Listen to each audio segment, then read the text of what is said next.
Apakah tidak menyakitkan ketika Anies memberikan skor 11 dari 100?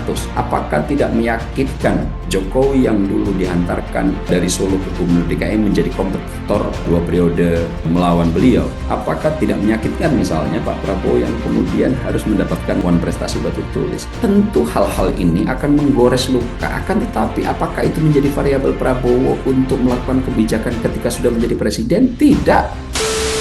Prabowo memakai kewenangan 2 di antara 4 kewenangan eksklusif yang dimiliki oleh kepala negara terhadap Pak Tom Lembong dan Pak Hasto. Tentu kalau kita diskusi tentang detailnya pasti banyak perdebatan, kritik mengarah kepada Pak Prabowo. Tapi apakah ini inkonstitusional? Ini sangat konstitusional, yang itu bahkan kewenangannya disematkan dalam Undang-Undang Dasar 1945. Narasi dalam pemberian amnesti dan abolisi ini betul-betul terlihat bahwa Prabowo Subianto ingin sekali untuk membangun rekonsiliasi di antara kekuatan-kekuatan politik yang sangat terbelah pasca Pilpres 2024. Pak Prabowo selalu dalam pidatonya mengedepankan politik anti dendam. Semua presiden memiliki kontribusinya dalam pembangunan nasional. Nah, sekarang saatnya berpadu untuk kemudian membangun rekonsiliasi yang nanti semua energinya kita curahkan dalam menghadapi ketidakpastian global dan tantangan-tantangan pembangunan domestik. Terima kasih telah berkenan singgah di channel ini ya. Jangan lupa tekan tombol subscribe dan nyalakan lonceng notifikasinya. Selamat menyimak!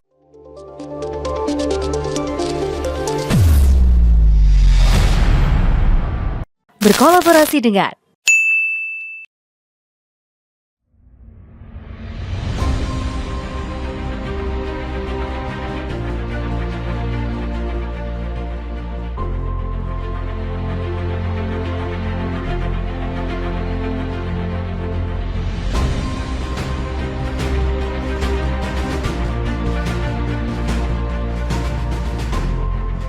rapat konsultasi ini adalah dalam rangka membahas surat Presiden RI kepada DPR RI untuk meminta pertimbangan.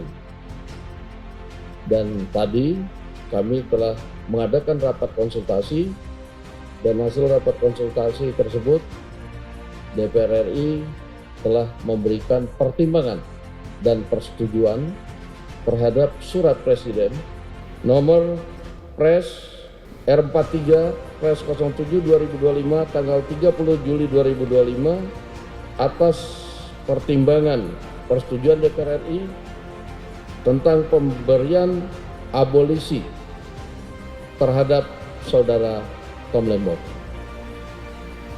Yang kedua adalah pemberian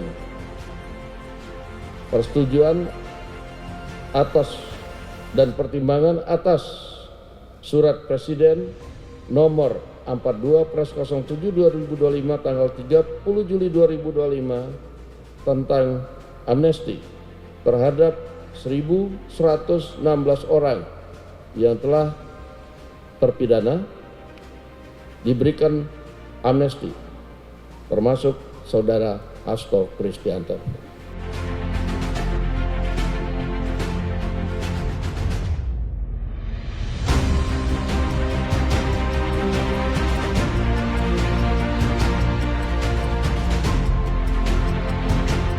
Pertama-tama tentunya saya mau menyampaikan rasa syukur yang dalam kepada Tuhan Allah Yang Maha Esa, karena tanpa perkenannya tidak mungkin saya berdiri di sini saat ini. Saya juga ingin mengucapkan terima kasih yang sebesar-besarnya kepada Presiden Republik Indonesia, Bapak Prabowo Subianto, bersama atas pemberian abolisi, serta kepada pimpinan serta anggota Dewan Perwakilan Rakyat atas pertimbangan dan persetujuannya. Keputusan ini bukan hanya membebaskan saya secara fisik, tetapi juga memulihkan nama baik saya dan kehormatan saya sebagai seorang warga negara.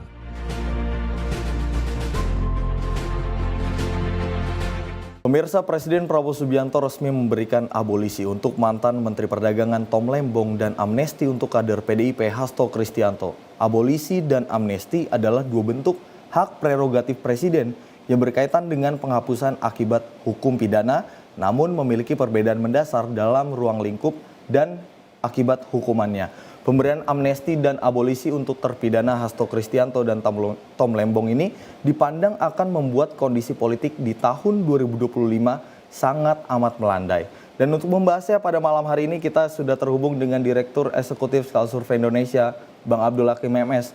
Bang Ab, selamat malam Bang Ab. Melihat dinamika politik saat ini, yang terbaru adalah soal bagaimana Presiden kembali menggunakan hak prerogatifnya untuk setidaknya dalam tanda kutip memaafkan lawan-lawan politiknya Bang Ab. Kalau melihat apa yang dilakukan oleh Presiden Prabowo Subianto ini, sebenarnya apa keinginan Presiden Bang Ab? Iya, Mas Andi. Pemakaian hak yang sangat eksklusif hanya dimiliki oleh kepala negara, yaitu seorang presiden. Dalam konteks Indonesia adalah presiden karena presiden sebagai kepala negara dan kepala pemerintahan. Itu dipakai Pak Prabowo setelah lama tidak terdengar kalimat amnesti dan abolisi. Ini pun diberikan kepada dua sosok yang saat ini memang menjadi sorotan media publik, akademisi, praktisi, politisi terkait dua kasus yang dipandang sisi politisnya jauh lebih tinggi dibandingkan sisi hukumnya. Kenapa demikian? Banyak sudah kita ikuti Mas Andi ya, kasusnya Pak Tom Lembong, bahwa untuk pertimbangan-pertimbangan vonis yang dijatuhkan kepada beliau, banyak pihak menengarai sangat tidak rasional, menerabas akal sehat, sehingga kemudian berbagai pihak bicara tentang kasusnya Tom Lembong. Karena nanti kalau seandainya ini presiden tidak ikut intervensi, ini akan bisa menjadi jurisprudensi untuk pejabat-pejabat lain ketika nanti mengambil sebuah kebijakan bisa dipidana gitu. Itu adalah kasus Tom Lembong, dan banyak yang menengarai bahwa kasus Tom Lembong ini lebih didasari oleh dendam politik dalam tanda kutip, sehingga ini kecenderungan disebut sebagai politisasi atau kriminalisasi jauh melampaui ketimbang narasi sisi hukumnya. Kemudian nomor dua terkait dengan Hasto Kristianto. Kita tahu Pak Hasto ini adalah sekjen terlama Partai Demokrasi Indonesia Perjuangan. Kasusnya sebetulnya kasus yang sudah cukup lama, kemudian baru diungkit kembali sejak tahun 2019. Ada beberapa pihak yang kemudian sudah menjalani hukuman, bahkan saat ini sudah sehat, seperti salah satu komisioner KPU. Kemudian tingkat korupsi atau mungkin dalam konteks penyuapannya nilainya cuma kalau nggak salah ratusan juta, 200 juta atau 400 juta begitu. Sehingga kemudian ketika ini diulik-ulik lagi dan ini ada ketegangan kelompok-kelompok kekuatan politik yang lebih dominan, sehingga asumsi atau hipotesa kecenderungan bahwa ini kriminalisasi dan lebih politis jauh lebih mengemuka dibandingkan lagi-lagi sisi hukumnya.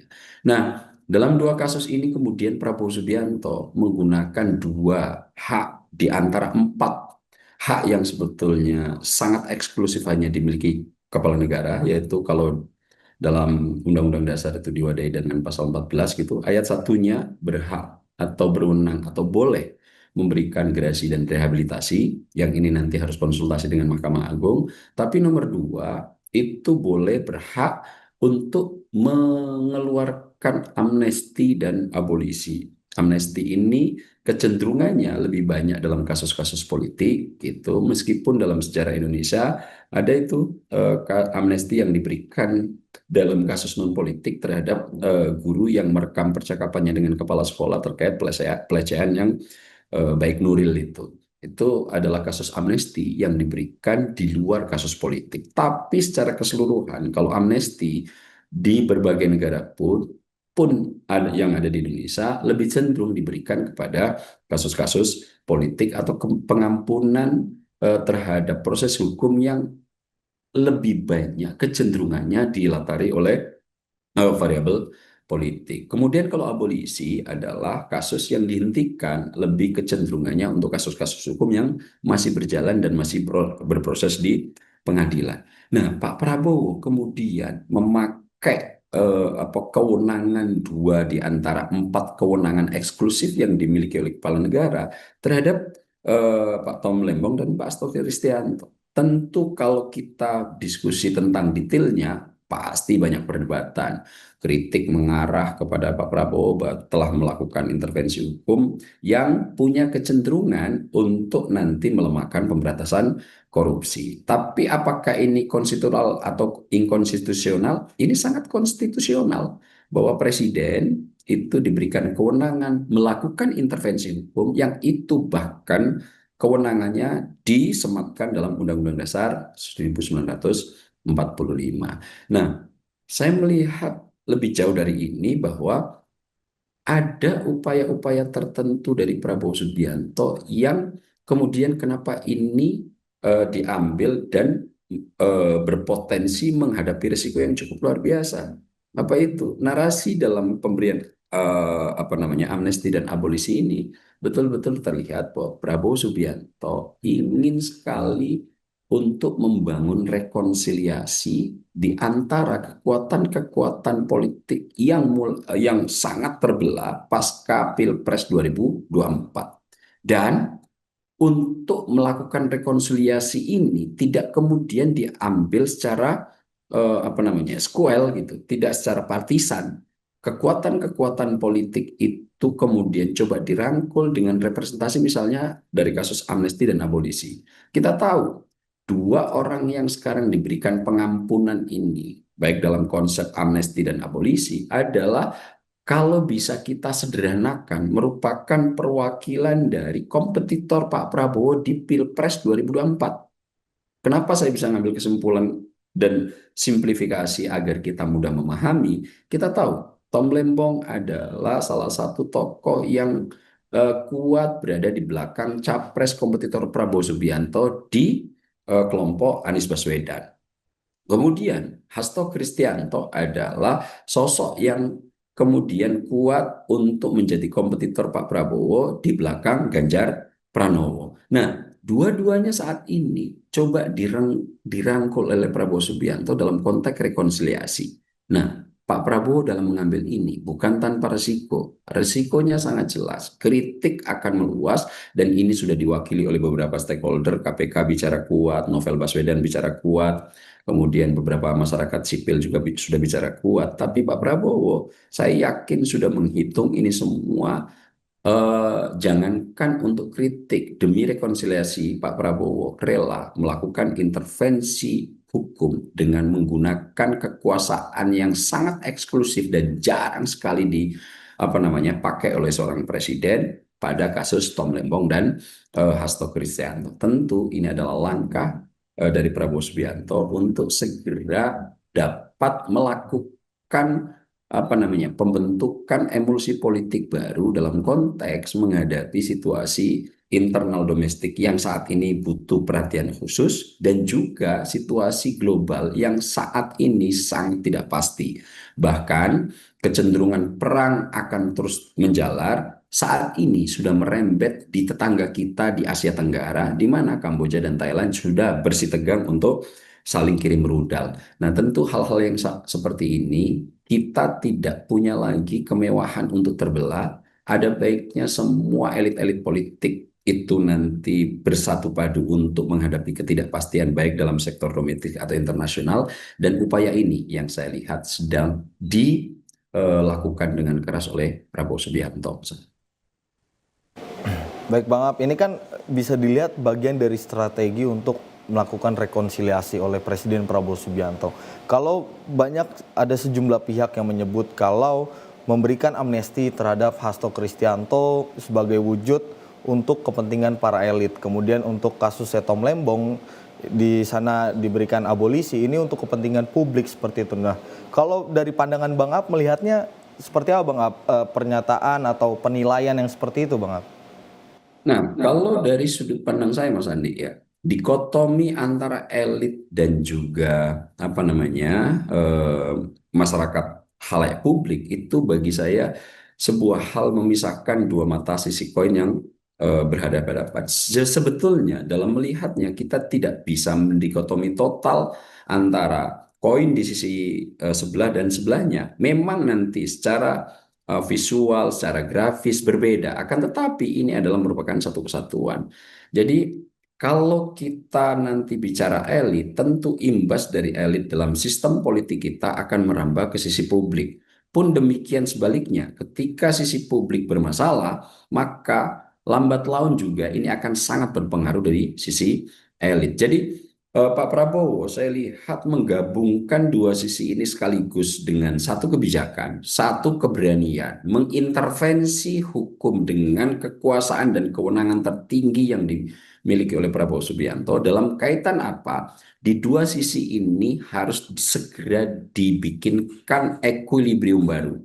Kita tahu ya bahwa pasca 2024 Pilpres itu kekuatan-kekuatan politik ini kemudian terfragmentasi dengan cukup kentara. Dan bahkan ada salah satu kekuatan politik yang dipandang dan ditengarai menjadi orkestrator terkait dengan kasus hukum yang diterima oleh Tom Lembong dan juga Hasto Kristianto. Narasi kriminalisasi dan politisasinya menguat, dan kalau memang kita deteksi secara lebih detail, asumsi bahwa kasus Tom Lembong dan juga Hasto Kristianto itu lebih banyak faktor politisnya dibanding kasus hukumnya, itu menjadi cukup relevan gitu.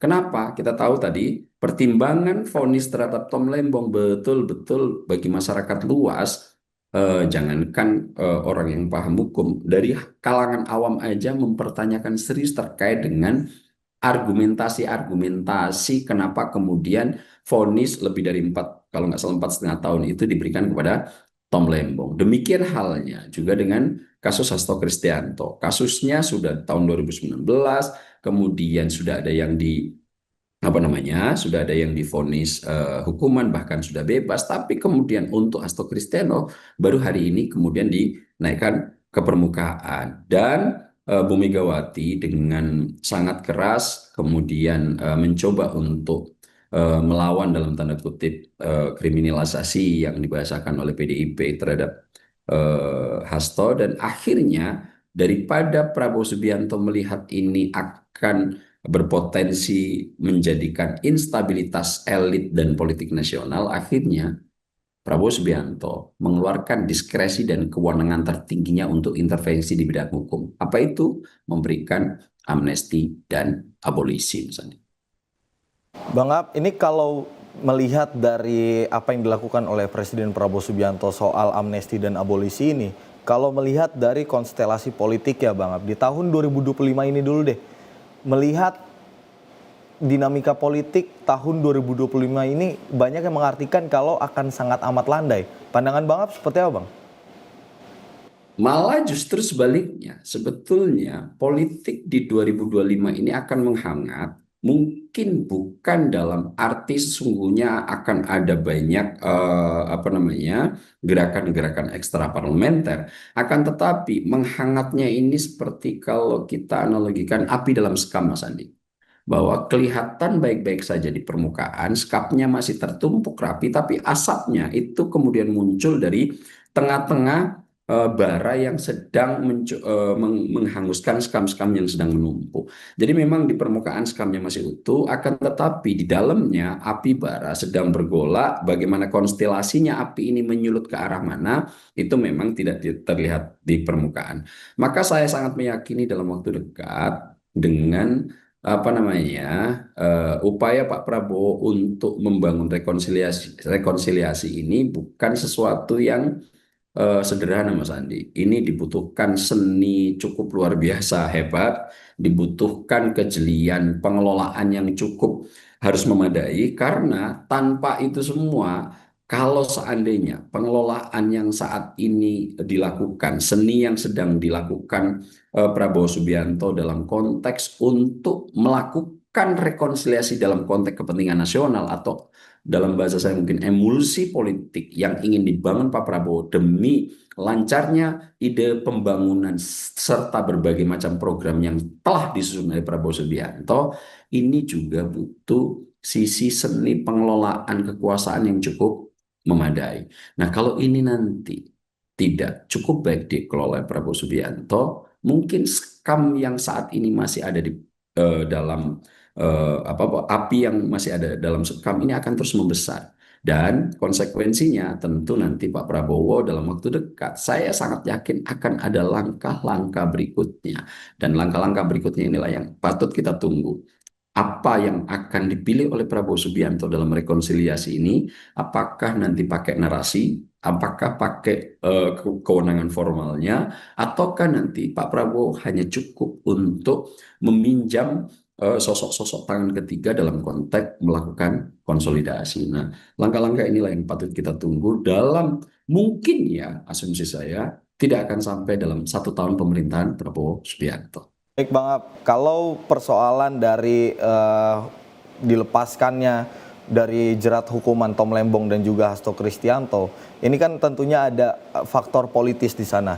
Yang menarik adalah fase baru hubungan relasi antara Presiden Prabowo Subianto dengan mantan Presiden Jokowi dan juga Megawati Soekarno Putri.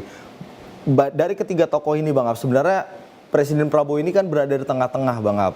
Nah, melihat dari apa yang dilakukan Presiden Prabowo Subianto memasuki fase baru, hubungan ketiganya akan seperti apa Bang? Menarik memang ya Mas Andi ya. Sebetulnya apa yang dilakukan Prabowo Subianto ini memang sangat relevan jika kemudian ini dikaitkan dengan relasi 3 presiden. Kita tahu presiden yang masih hidup ada 4, ada Bu Megawati Soekarno Putri, ada Pak SBY, ada Pak Jokowi, dan juga sekarang presiden definitif Prabowo Subianto. Nah, dalam pasca Pilpres, konstelasi kekuatan politik yang ada di Indonesia, kalau saya sederhanakan bisa dikelompokkan menjadi 4 besar gitu Mas Andi ya. Di mana kekuatan-kekuatan politik inilah yang relasinya akan sangat berpengaruh terkait dengan apa yang akan mewarnai pentas politik kita. Apa yang saya sebut sebagai relasi dari empat yang akan sangat berpengaruh dalam konstelasi politik kita, karena pasca Pilpres 2024 kelompok yang saat ini kemudian mewarnai pentas politik kita adalah kelompok kompetitor dari Pak Prabowo. Ada 2 kelompok di sana, yaitu kelompoknya Mas Ganjar Pranowo sebagai capres yang diusung oleh motor utamanya adalah PDI Perjuangan, dan juga kemudian ada kelompok dari Anies Baswedan. Kalau kemudian saya bisa sederhanakan sebagai kelompok yang dikasih predikat anak abah begitu. Mereka ini sangat terorganisir, banyak diisi oleh anak-anak muda dan anak-anak cendekiawan kritis gitu.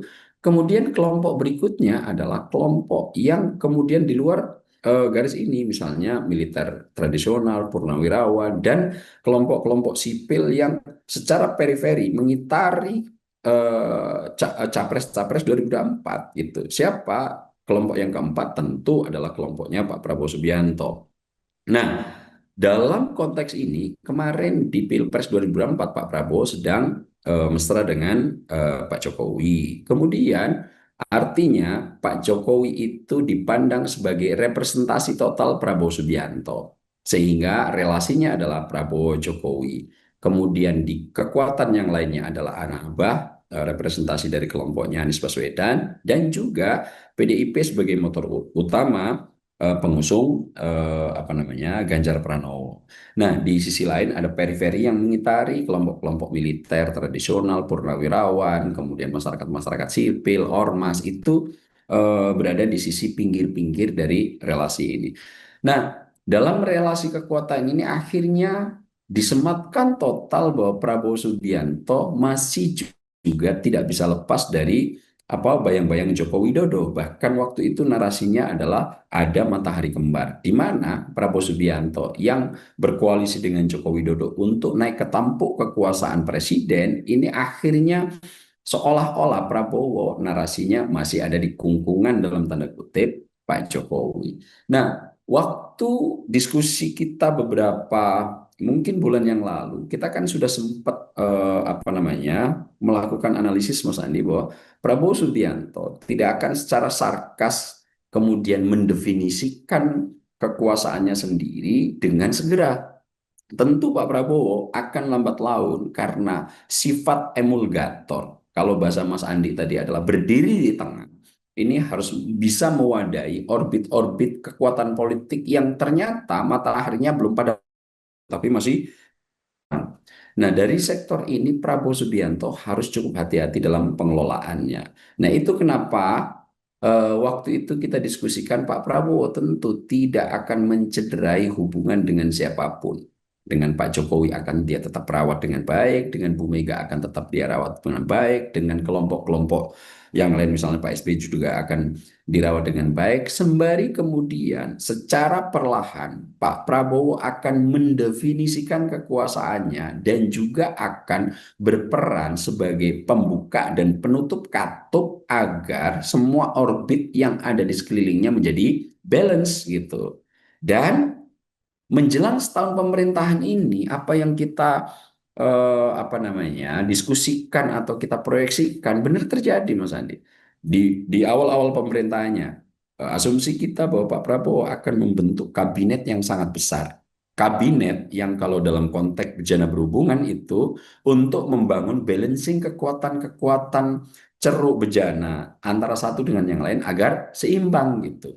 Nah, waktu itu PDIP yang meskipun mengatakan tidak akan masuk ke kabinet dalam struktur yang dibangun Prabowo, akan tetapi sosok-sosok representatif yang punya kedekatan dengan Bu Mega tetap diwadahi. Siapa misalnya Menko Polhukam Pak Budi Gunawan misalnya gitu. Nah, kemudian bahkan tidak hanya kelompok-kelompok yang telah berjasa terhadap Prabowo Subianto untuk mengantarkan beliau sampai ke tampuk kekuasaan, kelompok-kelompok yang menjadi rivalnya direkrut juga, Mas Andi. Kita kan masih cukup ingat bagaimana rivalitas antara Prabowo Subianto, Gibran melawan siapa? Anies Baswedan, Muhaimin Iskandar. Kemudian Ganjar Pranowo dan juga Mahfud MD. Yang kemudian sudah diwadahi untuk masuk kabinet siapa? Ketua Umum PKB, Caimin. Ini adalah representasi untuk membangun balancing terkait dengan bejana-bejana yang ada ini agar tidak cukup timpang meskipun di awal-awalnya belum mampu untuk adanya keseimbangan. Dalam perjalanannya, konteks politik kita masih diwarnai dengan berbagai macam ketegangan serius di antara kelompok-kelompok yang ada. Soalnya apa? Misalnya ada ketengarahan sosok besar di belakang kasus pemakzulan Gibran Rakabuming Raka, ada soal tokoh besar katanya Pak Jokowi yang memainkan dan mengorkestrasi atau menjadi mastermind dalam kasus ijazah palsunya Pak Jokowi, kemudian berbagai macam ketegangan hukum yang menimpa Hasto Kristianto, Tom Lembong. Ini masih ada perpaduan ketegangan yang cukup serius di antara kekuatan-kekuatan politik yang ada dan terfragmentasi pasca 2024. Nah, Pak Prabowo yang berdiri di tengah, saya melihatnya cukup jeli untuk kemudian mengorkestrasi.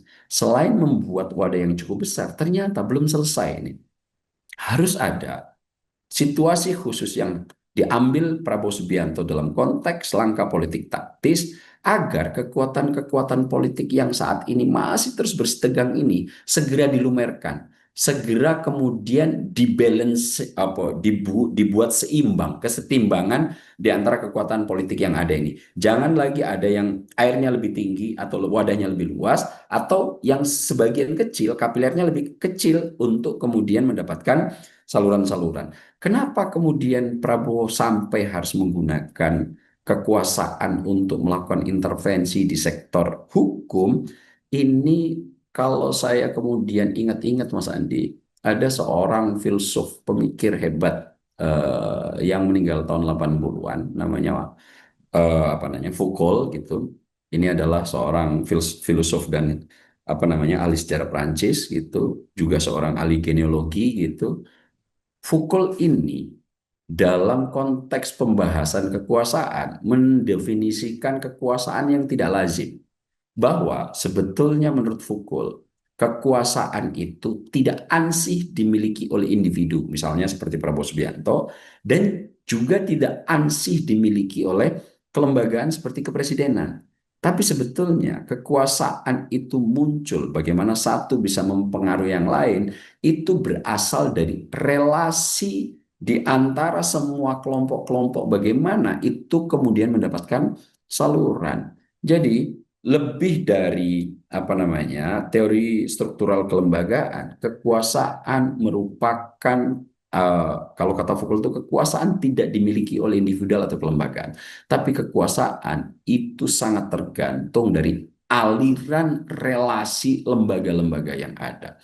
Nah, kalau kita lihat dari keterangan Foucault ini, apa yang dilakukan Prabowo sebetulnya saya lihat dalam rangka agar relasi-relasi ini bisa kemudian diberikan saluran-salurannya yang saluran utamanya pembuka keran tutupnya, siapa yang boleh lebih besar, kemudian apa namanya membuka katupnya, siapa yang kemudian ini harus dilepaskan, itu sosok utamanya adalah Prabowo Subianto. Nah, saat ini saya lihat dalam konteks amnesti abolisi, Prabowo Subianto sedang melakukan itu. Dia paham betul. Prabowo saya lihat mengerti bahwa relasi kekuasaan jika kemudian tidak dikelola dari aliran-aliran antar kekuatan politik ini kalau salah satunya menggelung lebih tinggi, nanti yang lainnya pecah ini. Atau sebaliknya, kalau nanti kemudian yang ini yang lebih tinggi, yang sebelah sini pecah. Nah, dalam kasus kalau analogi paling sederhana dalam teori bencana berhubungan, Prabowo Subianto sepertinya sedang melakukan balancing, kesetimbangan agar ceruk kekuatan-kekuatan yang saat ini berada di sekelilingnya itu tidak sangat hegemonik dan juga tidak sangat inferior begitu. Nah, saat ini dalam konteks pendefinisian kekuasaan Prabowo, saya lihat Prabowo yang masih menjadikan apa namanya ya dirinya, saya lihat sampai detik ini sosok emulgator yang ulung lah kalau menjelang setahun ini kalau saya lihat ya, mencoba membuat kesetimbangan baru di antara kekuatan-kekuatan politik, dan Prabowo Subianto nggak segan-segan agar ini tercipta sebagai emulgator. Dia tidak segan untuk meleburkan dirinya melakukan intervensi di sektor hukum. Resikonya jelas, masyarakat sipil akan berteriak, kelompok-kelompok tertentu anti korupsi akan berteriak karena apa yang dilakukan Prabowo ini punya presiden untuk kemudian agak melemahkan konteks pemberantasan korupsi. Tapi apakah Prabowo bergeming di analisis ini? Tidak. Prabowo demi rekonsiliasi, demi segera adanya kesetimbangan kekuatan-kekuatan politik agar yang satu tidak menggelembung lebih besar dan yang satu menggelembung lebih kecil, Prabowo rela menerima risiko itu semua. Nah, dalam konteks itu saya melihat apa yang dilakukan Prabowo ini adalah sebagai upaya penjelasan sederhananya sedang memberikan aliran-aliran khusus dalam relasi kekuasaan. Konsep Foucault itu dalam konteks kalau Foucault itu pakai mikrofisika power, capillary power, apa nih, kekuasaan kapiler gitu. Nah, kapiler ini yang sedang dibuka, ditutup oleh Prabowo Subianto agar nanti balancing kekuatan-kekuatan politik ini segera terjadi. Ada kesetimbangan, tidak boleh lagi ada kekuatan politik yang sangat hegemonik, yang lainnya kemudian mengempes lebih apa namanya lebih ekstrim gitu. Nah, Prabowo mencoba untuk menyeimbangkan. Untuk apa dalam konteks rekonsiliasi? Lebih jauh saya melihat, kenapa kemudian Prabowo harus melakukan ini? Saya sebut tadi Mas Andi, kita tidak lagi punya kemewahan untuk berkonflik antar elit. Kenapa? Saat ini tantangan baik itu di domestik maupun di dunia internasional nyata. Perang sudah mulai menggeser dan dekat betul dengan kita. Yang terakhir terjadi ketegangan di antara Kamboja dan Thailand. Yang paling dekat, Pak Anwar Ibrahim 2 kali hadir ke Indonesia. Dalam waktu 1 bulan, Pak Prabowo Subianto bertemu dengan Anwar Ibrahim. Untuk apa? Melakukan pembicaraan sengketa soal Ambalat yang sampai detik ini belum selesai. Itu kemarin hampir saja ada ketegangan antara militer Indonesia dengan Malaysia terkait dengan kasus Ambalat. Cukup beruntung Pak Anwar Ibrahim dan Pak Prabowo segera melakukan pembicaraan sehingga statusnya saat ini Ambalat bisa dikelola secara bersama. Meskipun ini juga lagi-lagi banyak dikritik di internal kita. Belum lagi kemudian soal program-program yang sangat populis dari Prabowo Subianto yang ini sangat baik bagi kalangan piramida masyarakat bawah yang jumlahnya ada makan bergini gratis, ada kemudian rumah subsidi, kemudian ada sekolah rakyat yang terbaru nanti akan apa namanya koperasi merah putih. Ini semua butuh pengelolaan yang cukup intens. Alih-alih kita harus terus bertarung di sektor elit, ada baiknya ini segera ditangani dengan serius. Nah, kenapa Prabowo Subianto sampai kemudian mengambil risiko untuk kritik terkait penggunaan hak tertinggi melakukan intervensi di bidang hukum? Karena bagi Prabowo saya lihat ya lebih mengutamakan rekonsiliasi dalam konteks menghadapi tantangan baik internal domestik maupun internasional yang nyata di depan kita. Belum lagi nih kasus tarif yang 19% per 1 Agustus sudah berlaku. Negara-negara dunia sedang diguncang. Brazil dapat 50%, Uni Eropa oke 15%, tapi diminta dengan paksa oleh Trump untuk melakukan pembangunan manufaktur atau investasi nilainya di atas 2 triliun dolar. Ini kan kadang-kadang apa namanya situasi yang harus mendapatkan perhatian serius dari semua stakeholder di Indonesia. Alih-alih lagi-lagi kita berantem antara elit sendiri, ada baiknya energi kita yang saya pandang dari Prabowo Subianto, asumsi saya adalah kita curahkan ke sana. Pembangunan domestik butuh perhatian serius, kancah internasional dan ancaman perang sudah sangat dekat dengan kita, tentu untuk berantem satu dengan yang lain antar elit sudah waktunya diakhiri. Nah, itulah mungkin proyeksi atau asumsi dan analisis saya yang bisa saya lakukan terkait kenapa kemudian sampai Prabowo berani mengambil risiko memberikan amnesti dan abolisi yang ini apa namanya berpotensi besar untuk mendapatkan kritik yang sangat keras dari berbagai kalangan. Bang Ab, menarik soal bagaimana amnesti yang diberikan kepada Hasto Kristianto yang tentunya dari sosok ini adalah bagaimana kekuatannya cukup besar di PDI Perjuangan yang berseberangan juga dengan Jokowi yang memiliki relasi cukup baik dengan Pak Prabowo. Nah, bagaimana sosok Jokowi ini Bang Ab? Apakah benar-benar seperti yang diasumsikan beberapa pihak kalau amnesti yang diberikan kepada Hasto Kristianto ini sebagai bentuk upaya untuk meninggalkan Jokowi atau melepas bayang-bayang Jokowi yang selama ini banyak yang berstigma selalu membayangi kabinet Presiden Prabowo Subianto, Bang Ab? Kalau saya agak melihat arahnya lain malah Mas Andi ya. Karena secara makro itu Prabowo Subianto lebih ingin agar ada balancing kekuasaan menurut saya. Jadi lebih ada kesetimbangan kekuatan-kekuatan politik yang saat ini sangat mewarnai kancah politik nasional agar tidak ada yang lebih meninggi atau lebih merendah. Jadi Prabowo Subianto kalau saya lihat sekarang upaya seriusnya adalah membangun kesetimbangan. Itu kenapa kemudian amnesti dan abolisi ini mengingatkan saya dengan apa yang telah dilakukan oleh Nelson Mandela gitu. Di mana dari tahun 48 sampai tahun 94 Afrika Selatan dicengkram oleh rezim apartheid, bahkan Mandela mendapatkan perlakuan yang sangat buruk terkait dengan rezim apartheid ini. Apa itu? Harus dipenjara selama 27 tahun dan kemudian setelah Nelson Mandela dengan ANC-nya berhasil melakukan perlawanan dalam tanda kutip dan berhasil naik ke tampuk kekuasaan, tidak kemudian sarkas untuk melakukan upaya dendam politik yang kemudian dilakukan secara serampangan. Nelson Mandela bahkan merangkul sosok presiden terakhir dari rezim apartheid yang sangat diskriminatif terhadap kulit hitam dan juga kulit berwarna untuk menjadi wakil presidennya, Mas Andi. Siapa itu? De Klerk. Ini adalah presiden kulit putih rezim apartheid terakhir yang kemudian ketika rezim apartheid tumbang oleh Nelson Mandela, malah sosok inilah yang diambil untuk menjadi wakil presiden Nelson Mandela. Apakah ini bukan tanpa risiko kritik? Sangat jelas bahwa Nelson Mandela mendapatkan kritik internal yang sangat luar biasa. Bagaimana rezim apartheid itu memiliki kekejaman yang sangat luar biasa terhadap kulit hitam dan kulit berwarna, akan tetapi malah tokoh presiden terakhirnya bukannya dihukum, malah dijadikan wakil presiden.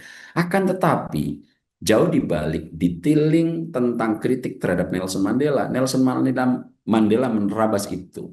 Tujuan utamanya apa? Rekonsiliasi. Rekonsiliasi demi apa? Pembangunan Afrika Selatan. Jadi, apa namanya? Nelson Mandela waktu itu mengambil prinsip utama forgiveness over vengeance.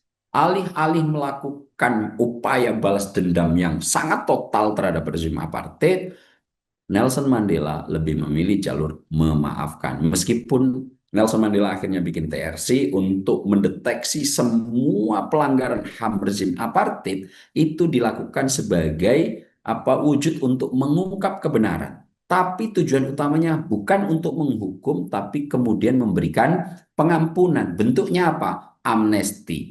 Ada 7 ribuan lebih kasus yang kemudian diajukan ke TRC itu. TRC itu Truth and Reconciliation komisi atau komisi kebenaran dan komisi rekonsiliasi yang dibentuk oleh Mandela itu. Dari 7.000 kasus itu ada sekitar 850-an yang kemudian diberikan amnesti rezim apartheid, baik itu yang melakukan pelanggaran serius dan melakukan pelanggaran ringan, diberikan pengampunan oleh Mandela, diberikan amnesti. Tujuannya apa? Rekonsiliasi agar Afrika yang sudah terjerembab dalam kemiskinan dan rezim yang tidak pernah akur di bawah rezim apartheid itu bisa segera bangkit dan terkonsolidasi. Akhirnya apa? Saya mengambil satu garis bawah, Mas Andi, bahwa Pak Prabowo lebih memilih rute memaafkan. Apakah tidak menyakitkan ketika Anies memberikan skor 11 dari 100? Apakah tidak menyakitkan Jokowi yang dulu dihantarkan dari Solo ke Gubernur DKI menjadi kompetitor 2 periode melawan beliau? Apakah tidak meyakinkan tidak menyakitkan misalnya Pak Prabowo yang kemudian harus mendapatkan one prestasi batu tulis? Tentu hal-hal ini akan menggores luka. Akan tetapi apakah itu menjadi variabel Prabowo untuk melakukan kebijakan ketika sudah menjadi presiden? Tidak. Pak Prabowo selalu dalam pidatonya mengedepankan politik anti dendam. Segera, yang lalu biarlah berlalu. Semua presiden memiliki kontribusinya dalam pembangunan nasional. Nah, sekarang saatnya berpadu untuk kemudian membangun rekonsiliasi yang nanti semua energinya kita curahkan dalam menghadapi ketidakpastian global dan tantangan-tantangan pembangunan domestik. Nah, apa yang dilakukan Mandela terlihat betul dengan apa yang diterapkan Prabowo dalam konteks memberikan amnesti terhadap, misalnya yang sekarang banyak mendapatkan diskursus adalah kasus amnesti diberikan terkait kasus-kasus korupsi. Nah, akan tetapi Prabowo Subianto saya lihat lebih memilih jalan rekonsiliasi daripada jalan untuk politik dendam. Itu kenapa kasus Hasto dan yang lain-lainnya diberikan kasus Hasto dan Tom Lembong diberikan pengampunan dalam rangka apa? Balancing. Nah, pertanyaannya, apakah ini akan menihilkan Jokowi? Saya yakin dengan karakter emulgator yang melekat dalam tubuh Prabowo Subianto untuk kemudian tidak memberikan penghormatan terhadap Jokowi dan kemudian menihilkan total, sepertinya ya dengan karakter Pak Prabowo tidak akan terjadi. Jadi ini hanya lebih ke upaya balancing yang selama ini ditengarai. Pak Jokowi masih sangat kuat dalam berbagai sektor, bahkan bisa mengendalikan hukum dalam tanda kutip. Banyak pihak mengatakan itu sudah saatnya untuk kekuasaan, untuk kekuatan politik, untuk kemudian penggunaan kasus-kasus hukum sebagai yang dilatar belakangi oleh motif politik. Kita hentikan, kita bikin balance. Mungkin yang tadi awalnya situasinya ada satu yang lebih tinggi diturunkan. Nah, saat ini posisi balancing itu yang saya lihat diupayakan penuh oleh Prabowo Subianto. Nah, kemudian kalau ada yang menganalisis apakah ini upaya menihilkan Jokowi secara total, tidak kalau menurut saya. Ini agar lebih kekuatan politik yang saat ini balance di bawah orkestrasi emulgator Prabowo Subianto sebagai dirigen untuk mengatur mana katup yang harus dibuka, mana katup yang harus ditutup. Nah, apakah kemudian ini akan jauh melangkah terhadap apa namanya preteli dalam tanda kutip kekuatan-kekuatan yang dimiliki oleh apa namanya Jokowi, saya lihat tidak akan dinihilkan 100%. Pak Jokowi pasti masih akan diberikan tempat terhormat oleh oleh Prabowo Subianto yang akhirnya nanti di antara semua kekuatan-kekuatan politik ini nanti bisa bisa bersatu padu dan situasinya seimbang di bawah orkestrasi Prabowo Subianto. Bang Ab, tapi kan kalau melihat dari tanda kutip pasukan Jokowi ini kan masih cukup besar. Kemudian di sana juga ada sosok Megawati Soekarno Putri yang mempunyai partai besar pemenang legislatif tahun 2024. Kalau melihat fase baru yang akan dilalui oleh ketiga tokoh ini, apakah mungkin Bang Ab sosok Megawati Soekarno Putri akan bertemu langsung dengan Jokowi yang difasilitasi oleh Presiden Prabowo Subianto? Apakah berapa persen kemungkinan itu akan terjadi Bang Ab? Kalau secara personal, sepertinya agak cukup sulit untuk bisa terjadi jika melihat apa namanya karakter dan kesejarahan Bu Mega ketika sudah memiliki ketegangan hubungan dengan kekuatan politik yang lain. Kita tahu hanya beberapa waktu, misalnya Bu Mega itu pernah bertemu dengan Pak SBY yang kita tahu Pak SBY ini adalah dulu Menko Polhukamnya Bu Mega, kemudian tiba-tiba tanpa apa namanya meminta restu dalam tanda kutip gitu ya kepada Bu Mega, kemudian maju menjadi presiden dan akhirnya Pak SBY terpilih menjadi presiden. Dan sampai detik ini hubungannya masih cukup apa namanya cukup dingin ya gitu. Belum ada kita lihat berjabatan langsung di depan publik gitu antara Bu Mega dan Pak SBY. Pun dengan Pak Jokowi itu juga agak cukup secara personal sepertinya agak cukup sulit untuk bisa duduk satu meja. Akan tetapi secara makro saya melihat ini semua tidak menjadi persoalan bagi Pak Prabowo, asalkan kekuatan-kekuatan politik ini kemudian energi dan pemikirannya diarahkan untuk menjawab tantangan internasional dan tantangan domestik.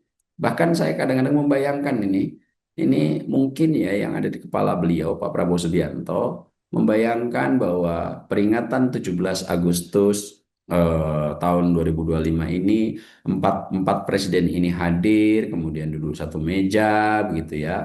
Kemudian nanti mungkin seandainya pun tidak dalam satu meja, yang saya dengar nanti 17 Agustus akan dihelat di dua tempat, ada satu di Jakarta yang akan dipimpin Pak Prabowo, dan sampai detik ini meskipun belum diputuskan 17 Agustus nanti akan ada di apa namanya Ibu Kota Nusantara gitu di IKN di Kalimantan Timur. Mungkin nanti dua presiden yang lain ada di IKN, dua presiden yang lain ada di apa namanya di Jakarta gitu. Akan tetapi dalam forum-forum simbolik semacam ini, seandainya empat presidennya nanti hadir, ini adalah simbol rekonsiliasi yang sangat indah kalau saya membayangkan. Mungkin hal ini juga yang asumsi dan imajinasi saya itu sedang dibayangkan oleh Prabowo Subianto gitu.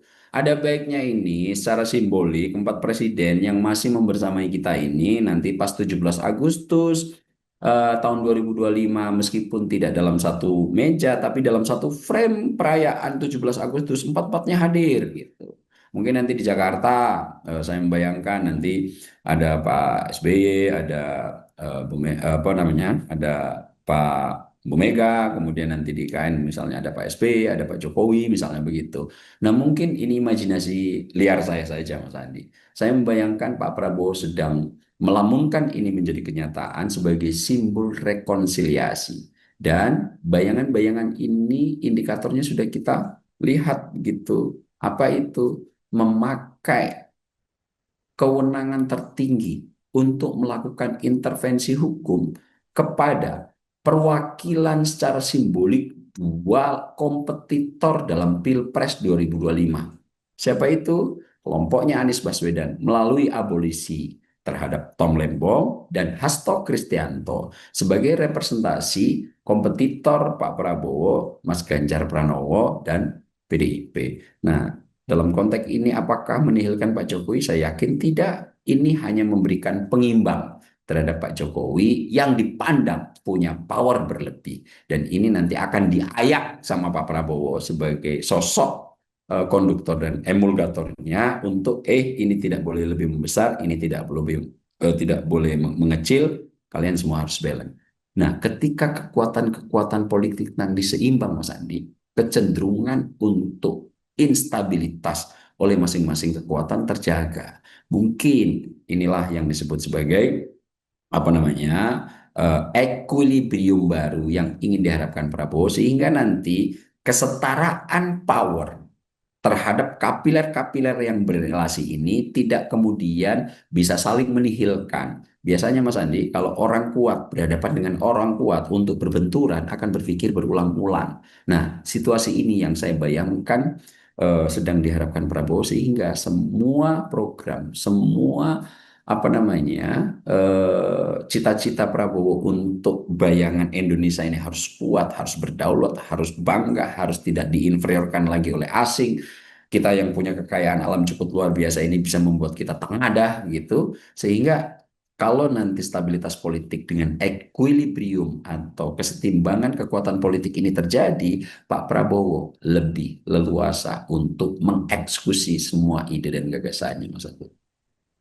Bang Ab, terakhir menarik soal bagaimana hubungan ketiga kekuasaan ini, Bang Ab. Artinya kalau melihat, memandang lebih jauh lagi, untuk pemilu 2029, prediksi akan seperti apa, Bang Ab? Karena kalau tadi yang sudah dijabarkan dan melihat fakta politik yang terjadi saat ini, artinya semua berada dalam relnya Presiden Prabowo Subianto. Semua dalam genggaman Presiden Prabowo Subianto dan dalam aturannya seperti itu. Melihat tahun 2029 mendatang, tahun 2027 pasti akan partai politik mulai memanaskan mesinnya masing-masing seperti itu. Nah, melihat dari kekuasaan yang saat ini sudah ditertibkan, sudah ikut semua dengan Prabowo Subianto, bagaimana konstelasi 2029, Bang Ab? Iya, Mas Andi. Ada catatan untuk kita bisa bikin proyeksi menghadapi 2029. Nomor satu, jika upaya Prabowo saat ini yang sedang berkonsentrasi penuh untuk membuat rekonsiliasi atau bahasa saya kesetimbangan kekuatan politik berhasil dilakukan, maka sebetulnya 2029 bukan lagi variabel utama untuk Prabowo Subianto dalam pembelahan politik. Tentu nanti jika ini berhasil dilakukan, hal ini akan menjadikan Prabowo Subianto sebagai sosok yang cukup luar biasa ciamik mengelola relasi-relasi kapiler kekuatan atau kekuasaan dalam konsepnya Foucault itu untuk kemudian bisa dielaborasi secara lebih baik. Konsekuensinya apa? Ini akan menjadikan Prabowo Subianto dalam hemat saya akan cukup luwes, mudah, dan lentur menghadapi 2029. Dan itu hanya nanti dinamika-dinamika kecil menurut hemat saya akan hanya terjadi untuk pemilihan siapa yang akan mendampingi beliau. Apakah diambil dari salah satu kekuatan atau rutenya seperti Pak Susilo Bambang Yudhoyono memilih sosok yang apolitis seperti di Pak Budiono yang menjadi wakil presiden SBY di periode kedua. Tentu ini akan sangat tergantung dengan pilihan Prabowo Subianto dalam memilih wakil presiden. Namun Mas Andi, jika kemudian upaya Prabowo membangun rekonsiliasi ini mendapatkan tantangan serius, indikatornya kita lihat 6 bulan ke depan, Mas Andi. Jika kemudian Prabowo Subianto tidak tahan lagi untuk menjadi emulgator yang sangat kuat, itu tentu akan punya potensi pembelahan di tengah jalan. Nah, disinilah seni, kemudian kemampuan, wawasan, dan skill Prabowo dalam mengelola kekuasaan patut diuji. Karena itu jika tidak mampu dilakukan, tentu ini akan punya potensi pecahnya emulsi yang coba sudah dirajut oleh Prabowo Subianto.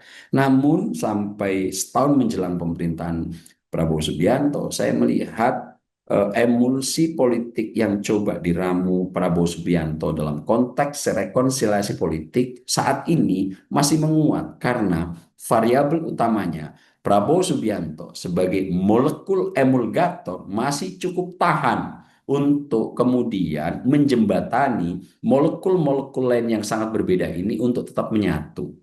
Sampai detik ini saya melihat upaya Prabowo Subianto masih sangat kuat dan saya punya tesis pecah tidaknya emulsi yang dilakukan oleh Prabowo Subianto sangat tergantung dengan Prabowo Subianto itu sendiri.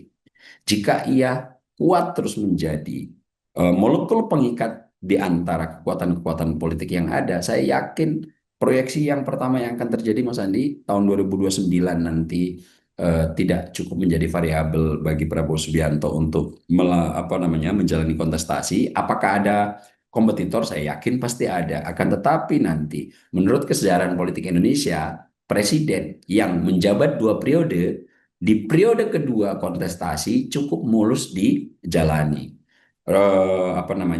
Rute yang bisa kita lihat dari mana? Susilo Bambang Yudhoyono di periode keduanya telah menghantarkan pemilihan presiden cukup mulus, bahkan berimplikasi terhadap Demokrat yang pernah menjadi pemenang pemilu sampai 21%. Begitu pula dengan Joko Widodo, meskipun di periode keduanya itu cukup mulus dalam menjalani kontestasi dan tidak ada halangan serius dalam menjalani kompetisi, meskipun melawan rival yang sama dan mengakibatkan pembelahan yang cukup luar biasa. Nah, sepertinya kalau kita lihat dan saya asumsikan sejauh ini Prabowo Subianto masih cukup kuat untuk menjadi emulgator.